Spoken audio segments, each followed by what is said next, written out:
Welcome to VM teachers YouTube channel. ఈరోజు క్లాసులో భాగంగా మనం 3 నుంచి 10వ తరగతి వరకు కవుల్ని సులభంగా ఎలా నేర్చుకోవచ్చో చూద్దాం. అందులో మొదటగా శ్రీరంగం శ్రీనివాసరావు గారు శ్రీశ్రీ. ఈయన రచనలు మనం ఒక చిన్న కథ ద్వారా సులభంగా గుర్తుంచుకుందాం. మన కథలో శ్రీశ్రీ ఒక మందబుద్ధి, తన ఏజ్ ఎక్కువ ఉంటుంది కానీ తను చాలా చిన్న తరగతిలో చదువుతుంటాడు, అంటే 4వ తరగతి 5వ తరగతి అలాగా. వాళ్ళ టీచర్ పేరు ప్రభవ టీచర్. ఆ ప్రభవ టీచర్ అంటే శ్రీశ్రీ గారికి చాలా ఇష్టం. ఆమె కోసమే పాఠశాలకు వెళ్ళేవాడు. ఏం జరిగింది అనేది ఈ కథలో చూస్తే మనకు ఆ రచనలన్నీ సులభంగా గుర్తుంటాయి. ఒకసారి చూడండి. శ్రీశ్రీ గారు వెళ్ళే పాఠశాలలో వాళ్ళ టీచర్ పేరు ప్రభా టీచర్. ఒకరోజు ఈ ప్రభవ టీచర్ శ్రీశ్రీ గారు లేపి 350 ఎంతరా అని అడిగింది. దానికి ఆయన సమాధానం చెప్పలేదు. ఆమెకు కోపం వచ్చి 1+1 ఎంత అని అడిగింది. ఆయన 1 అని సమాధానం చెప్పాడు. ఆమెకు విపరీతమైన కోపం రావడంతో క్లాస్ నుంచి బయటికి తరిమేసింది.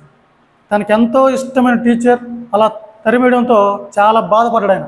అది ఏ రోజునంటే డిసెంబర్ 31, 1999, అంటే డిసెంబర్ 31. అందరూ చాలా సంతోషంగా సంబరాలు చేసుకుంటూ ఉంటే ఈయన మాత్రం ఆ రోజు నిద్ర పట్టలేదానికి. ఆ రాత్రి ఆయనకి చరమరాత్రిలాగా గడిచింది. ఇక్కడ ఒక భాగంలా గుర్తుపెట్టుకోండి.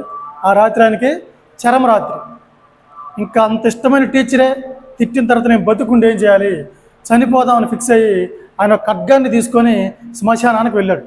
వెళ్ళిన తర్వాత ఆయనకు ఒక ఆలోచన వచ్చింది. చనిపోయి ఏం చేస్తాం, బతికి ఏదైనా సాధించాలి కానీ అనుకుని దేవతలకు పూజ చేయాలనుకుంటాడు. ఎవరికి పూజ చేయాలో కూడా తెలియదు ఆయనకి.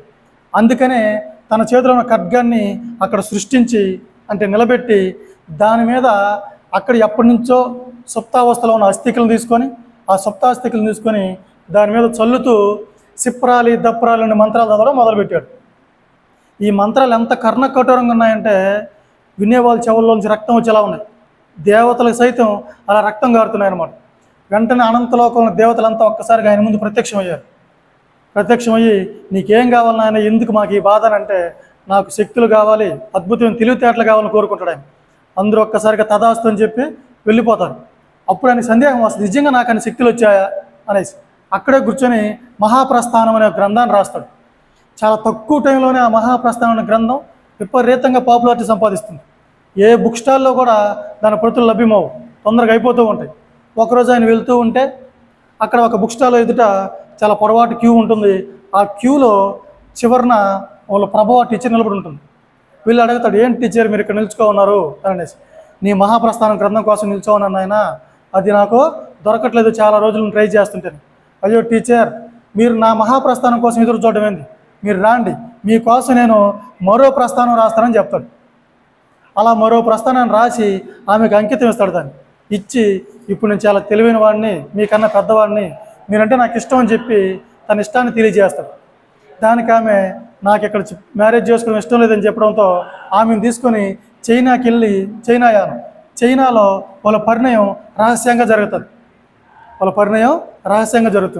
అక్కడ కూడా ఆమె ఉండలేదు, ఎందుకంటే జాతి వివక్షత కారణంగా అక్కడ ఆమె ఉండలేదు. అందుకోసం ఆమె కోసం మరో ప్రపంచాన్ని సృష్టిస్తాడు.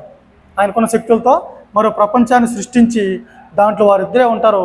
కొంతకాలానికి వాళ్ళకిద్దరు కుమారులు పుడతారు. ఒకటి పేరు వీరసింహ, రెండో పేరు విజయసింహుడు. ఇలా ఈ కథలో మనకు అన్ని రచనలు వచ్చేస్తాయి. చాలా సులభంగా ఈ కథ ద్వారా మనం రచనలు గుర్తు తెచ్చుకోవచ్చు. మీరు ఈ కథ విన్న తర్వాత ఒకసారి చూసుకొని చూడకుండా రాసే ప్రయత్నం చేయండి, మీకు ఈజీగా వస్తుంది. దీని తర్వాత ఈ శ్రీశ్రీ బిరుదులు కానీ మనం చూసినట్లయితే మహాకవి అంటారు ఆయన్ని. అలాగే అభ్యుదయ యుగకర్త అనేది కూడా ఆయన బిరుదు. నెక్స్ట్ ఆయన రాసిన ప్రభవ అనే రచన భావ కవిత్వానికి చెందిన రచన. అది తన 18వ ఏట ఆ ప్రభవ అనే రచన అతను రాయడం జరిగింది. అలాగే మహాప్రస్థానం, ఖడ్గ సృష్టి అనేటివి భావ కవిత్వంలో వచ్చిన రచనలు అవి. మరో ప్రపంచం అనేది విప్లవ కవిత్వం, అదొక విప్లవ కవిత.